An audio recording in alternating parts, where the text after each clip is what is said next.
Hi there and welcome back to the History of Fleetwood Mac, my Fleetwood Mac collection. Today we're kind of going to get started with the Tusk album, Fleetwood Mac's Tusk album. Much like I started with the Rumors 3 parts, there's a little bric-a-brac to be had before I really start onto the Tusk albums themselves. There was some work that Stevie, Lindsay, Chris, Mick, John, everybody had maybe done with other artists. There's also a couple other just kind of random LPs that are stuck in between 77 and 79. So I thought I'd start with a few of those first. We're going to start right out the gate with uh, another bootleg that maybe should have gone with the last part of the last video. But since that was running a little bit so long, I didn't really mind it coming out with this one. This one is another standard bootleg, if you recall me talking about bootlegs, which we're also going to get into again a little bit more today. But this one has been out for a while, and one that's come out often with the same cover, different colors usually. All songs would indicate that it is from 77, not any later. It says 8/25/77. The entire concert is what it says. And it's so funny because the albums themselves, the labels, are again completely misleading to avoid any copyright issues.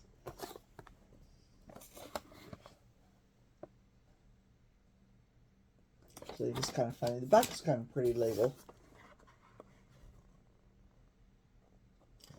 But pardon me, Dragonfly Records, Sounds of the 60s, a musical documentary, number 5 in the series. I mean, nothing that alludes to it being a bootleg. So again, for licensing and such like that, they can't get in any trouble. But yeah, so like I said, that was one that maybe should have gone with the end of Rumors, but it was the first part of the Tusk stuff. I think I just overlooked it, just missed it. So I thought I'd start us out with that one. This one does have a really good sound, and recently, as I told you in the Rumors video, there had been the live performance that had come out August 20, I want to say August 29th, 1977. So this would have been, just a couple days beforehand. So kind of neat to have music so close together and kind of hear the sound of each show and hear how they did each show and what's a better performance. I don't really have a particular favorite. It's just interesting to me to hear those things in between. So moving on, we have another album by Walter Egan. As I told you guys last time, there was Fundamental Role that had come out in 77.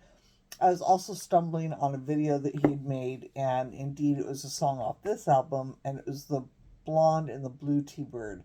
And I was thinking that was on Fundamental Role, but it is on Not Shy. And again, if you haven't caught it already from when I spoke about it last video, definitely go find it on YouTube. It's pretty funny watching Stevie Nicks behind the wheel of a car. This is the front cover and back cover. This is Carol Harris, who was with Lindsey Buckingham for a while. And just the inside. No pictures of Stevie or Lindsey with Walter this time. And funny enough, it is Mick, Stevie, and Lindsey that work with him at this time. And Stevie's on several songs, just like on the Fundamental Role album. And this one has some great songs too. This one has Magnet Steel. I mean, obviously, no brainer. Blonde and the Blue T-Bird with Stevie's vocals. This one was great. I prefer Fundamental Role, but this one is, again, another great album by Walter Egan. I love his music. So this one had come out in 78. So between Rumors and Tusk, again, they found some time for their friend to contribute their vocals and work together, which I'm sure was more about the fun of it than, Walter having the street cred of Stevie or Lindsey. I just don't think it was what's the word I'm looking for? To make them more popular or credibility. I think it's just for fun. It's just nowadays people will find, like, I feel the Stevie is used more often for being hip than people really wanting to work with her. I'm sure they admire her, but I think a lot of times people getting Stevie Nicks or Lindsey Buckingham on an album is more for like name dropping or something like that. No, maybe not always, but and maybe not always just Stevie and Lindsey, but other artists who pull certain name or something like that, a more legendary person. I think Brandy Carlisle right now is just cashing in on Elton John, and I'm not particularly a fan of hers, so maybe that's why I feel like that. But you know, people are really super excited about what a great working relationship they have, and I just kind of feel it's more like Brandy's like, hell yeah, there's my cash cow for the time being, but that's just me. So, but yeah, I think back in these days it was more about being able to go into the studio and working with friends and making music instead of just like, hey, look at these names together, on the back of records being all popular, but just dumb insight. Again, talking about big hits, we have Kenny Loggins, and of course this features "Whenever I Call You Friend," which just cannot be overlooked. A great Kenny Loggins and Stevie Nicks had really good. She had great vocals. Stevie's vocals work really well with Walter. Stevie's vocals work really well with Lindsey. Stevie's vocals work really well with Tom Petty, obviously. But there are some that exceed others, in my opinion. And I think that almost maybe above Tom Petty, I really like Stevie's vocals with Kenny. I think that her and his tones complemented each other more than kind of going sing along this way. Stevie would be up here, he'd be a little bit lower, and there's just more of a catch, in my opinion. There's more noticeability, more noticeable. I don't know, noticeability is, yeah, just pretend I didn't say that.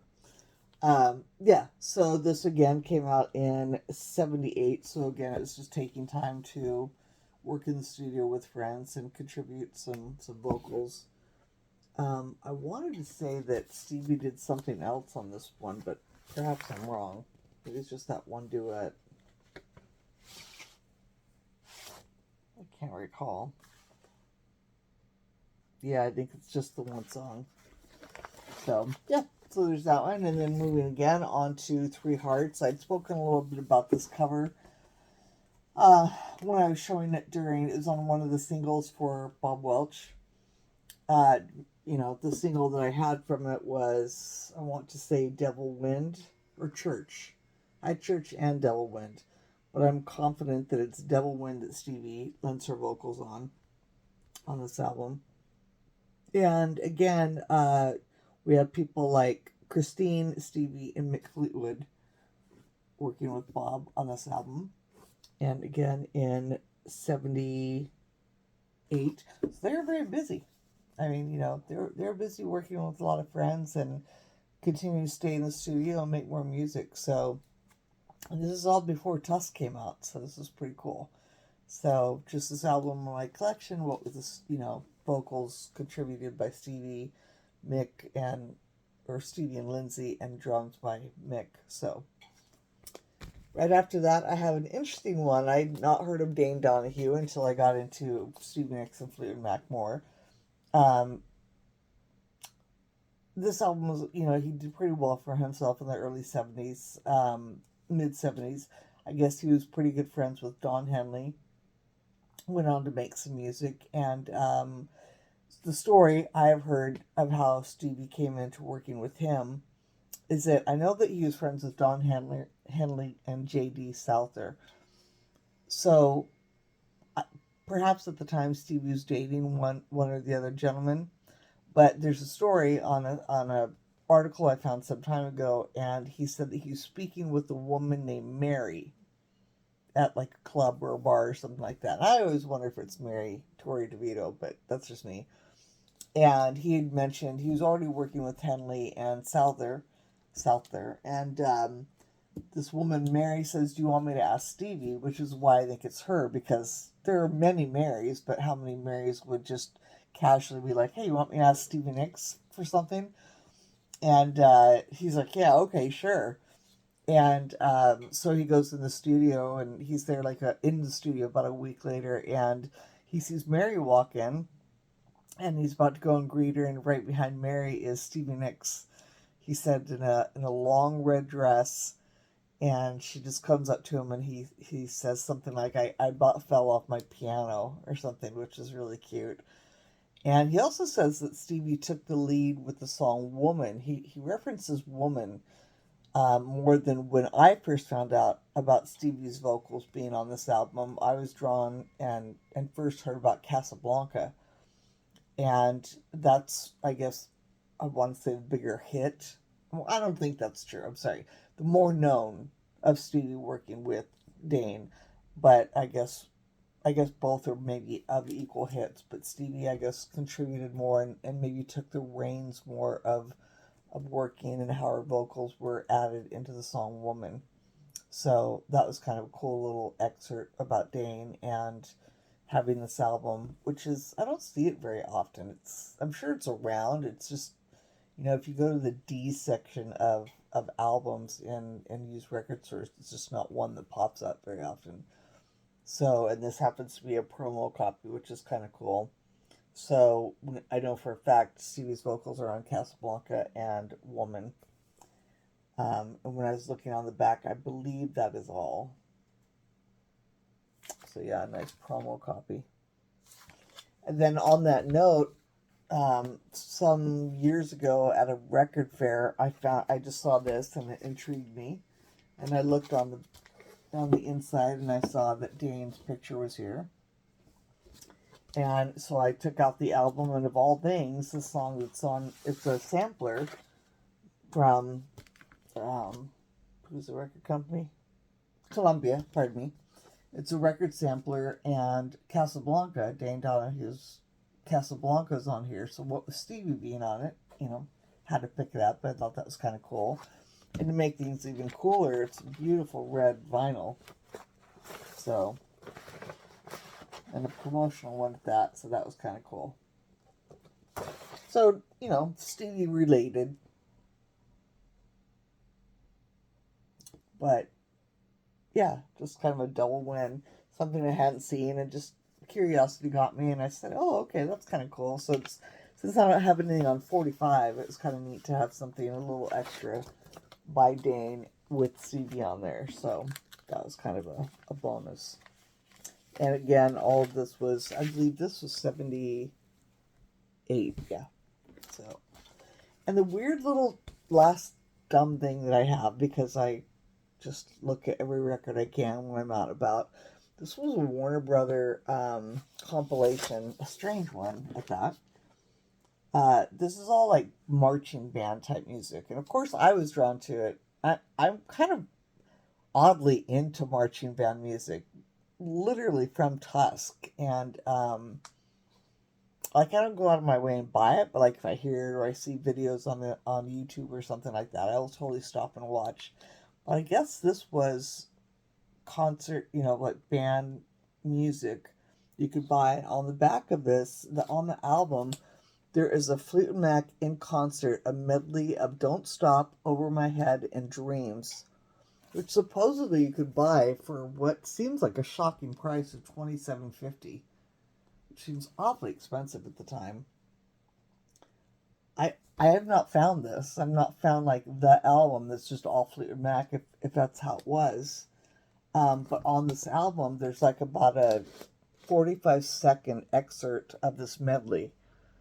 It's really very strange, and you can just make out the songs, and so it's just kind of neat. But it's all marching band, no vocals or anything like that. So, and again, just a promo type of record, more about how you can buy the other ones than being a record itself. But there is a lot of stuff on it, as you can see. So, I'd say each side is probably about 15 minutes, if that. But they cram a lot of stuff on there. And then that weird little medley of Fleetwood Mac music is on there. So I thought that was kind of cool. So, that's all the little bric-a-brac stuff. I think I can make this video relatively short amount of time getting through the rest of it if I don't talk about this next feature too much. Again, going into how I'd spoken about the unfounded rumors, I told you guys that there was one particular album that I would consider kind of the most authorized, or how should I phrase it, the most legal of bootleg albums that is out there. And that is that one I told you about called Almanac. And it's Fleetwood Mac Almanac. And anyone I've ever seen, ever, looks just like this. I've not seen any bootleg issues of it. I've never seen like somebody trying to reproduce the cover in any other way. It's always this particular picture, which is just kind of cute with the little penguin. And yeah, it was, I don't want to say in mass production by any means. I mean, they're kind of hard to come by, but it just seems like, you know, I haven't seen other people try to copy this. Like those uncirculated, unfounded rumors, I see several copies of. But this particular records, because it's 2 records, I don't see a lot of duplication of. I'm not saying it's not out there, and certainly on CD. It's definitely replicated, let's put it that way, on CD. Or should I say the music is just out there on CD. That's on these records is out there on CD or out there on YouTube for streaming or whatever. But as Winco had copied the uncirculated rumors, I've not seen this duplicated or in any way with any other different album cover. I'd be interested to know if anybody has this that looks any different. And this one said Fleetwood Mac Fan Club International. I don't know if that was the true thing or not. In London. Collected and recorded from a bunch of sources. It is pretty, in my opinion, pretty an even amount of Stevie and Fleetwood Mac. It's pretty balanced. Whereas I felt that the uncirculated rumors is definitely more Stevie oriented. And just as I had said about the cover, the sleeves on the inside, again, anybody's I've ever seen look exactly like this. This paper with this little kind of Greek looking design, and this label, always yellow, never any other color.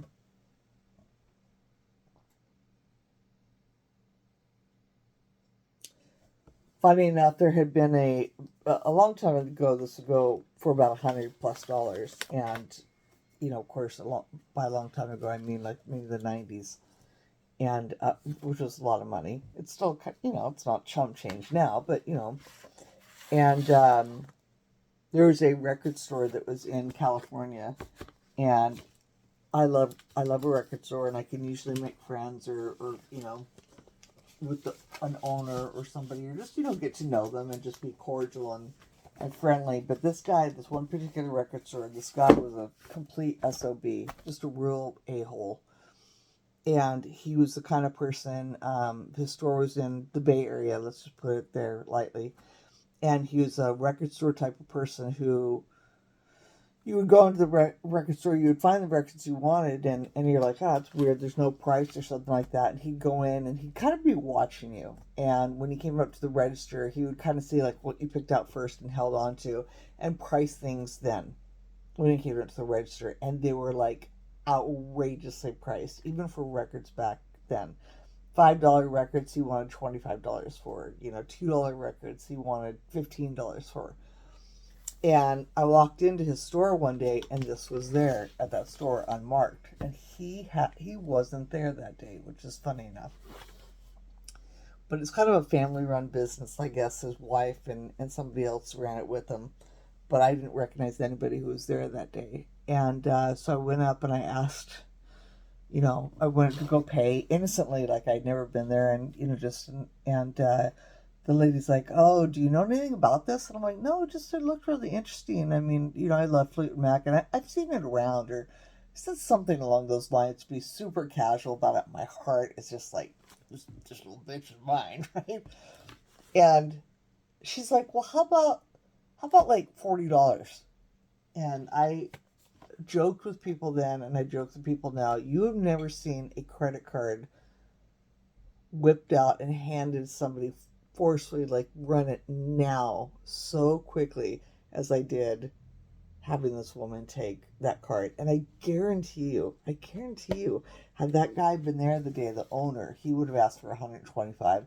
The record would have sat there for a long time. I wasn't trying to screw the guy out of money, but he was just, he's a jerk like that. And, it's never okay to just take advantage of people. I understand I'm wanting to make money and profit, but, I felt that $40 was pretty fair for the album, 40 to 50, but 100 plus at the time.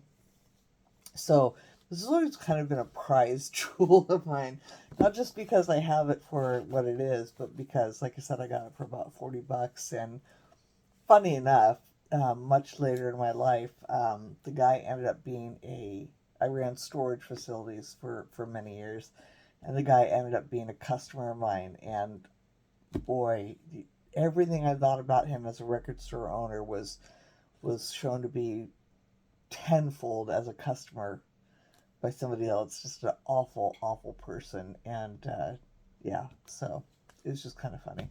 But yeah, this is an item that if you find it, I highly advise getting it if you're into the demos. Again, to be more clear about getting into demos, though, I will probably do a video at some point and maybe just pull all the album stuff that I have as demos and CDs, and talk a little bit more about them like that, and instead of in between stuff, because we have so much more to go. But there's that, and that's of this era. To me, I feel that that's around the time of Tusk. Again, because I want to say at the time, I just think it came out around that time. And I also felt that, like I was telling you guys about the uncirculated rumors, well, yeah, it says, not that it's so, but 78. So I think is why I keep it with here. But normally I would have put it with whatever the most current demo was released, if that makes any sense. Never mind. Moving on. This, again, another little gem I had found. Happened upon it many years ago at a record store in Berkeley, California. Again, an item that was, they wanted a lot of money for it. This record store is a very reputable, very good record store, and I never actually, funny enough, I never really was too mad at them, but they dealt a lot with foreign import stuff. And so their prices were more about, I think, just having them shipped from the UK. And so we're finding them. Whoever record hunted, I believe, did so in the UK. And, but their prices were like, if something would have maybe been worth $5 or $10 in the States, they would maybe ask 15 to 20. So it wasn't, such a hike. Whereas that other person would be like, 2 and 3 times the amount. But for the longest time, this did run for about $50. This is the average rate. That's about the average rate for this album as well.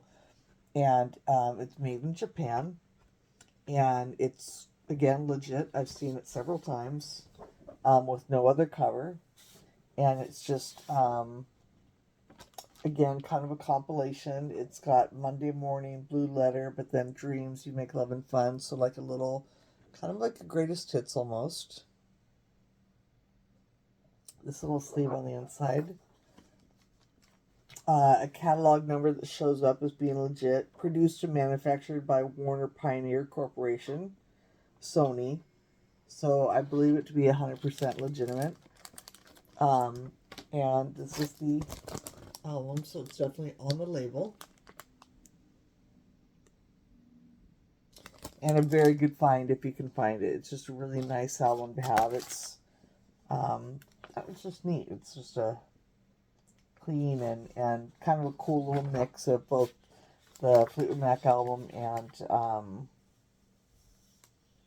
Rumors. But this came out in 78. This was issued in 78. So that's why I have it just before Tusk. Last, I think before I get into anything, is I guess normally I would have this at the end, but another bootleg. This one I don't see that often. It's called Live Ivory from 1979. And this would have been, obviously a live show recorded November 79 from the Tusk tour. It says that this came out in 1980, but I keep it with Tusk because 79. And nothing really special about it. I don't see it too often. Like I said, what gets circulated over and over and over again seems to be those early shows, the Spare Me a Little and Rhiannon and stuff like that. Those seem to get, but this I haven't seen duplicated 1,000 times. So, and this one I've had for a while, and any other ones I've seen, again, same cover, same background, back cover, everything like that. So, I think that I'm going to end with this next one here. So again, I can make these about 30 minutes at a time. This one was really a neat find because it was something I had also never heard of, was American Forces Radio. Actually, I've heard that term. I think maybe just AFR, like on a movie or something like that. But finding out a little bit more about them, it was a service provided to troops, all over the world. And it could be a Air Force radio, American Forces Radio, could be streaming, or they sent this record overseas to people so that if somebody had a record player and they had speakers out on the base, they could play the music, or they sent this to a specific radio station that broadcasted only to troops and such deployed overseas or just anywhere in America. And this was a really unique find, and it had no sleeve or anything like that. It came just like it did. And I found that to be the case for most of them that I've ever seen. And this one, again, it says Fleetwood Mac Live. It consists of Monday Morning, Say You Love Me, Dreams, Sarah, but it says Sarah Tusk Tour. So possibly, from the Fleetwood Mac Live album. And then on the other side, it's Fireflies, Don't Let Me Down Again, Don't Stop, and Go Your Own Way. So a really unique little combo there. And a really unique record to have in my collection, because I believe that this is something that, again, would normally only be circulated amongst military or government officials. So to have something like this in my collection that's Fleetwood Mac related was pretty cool.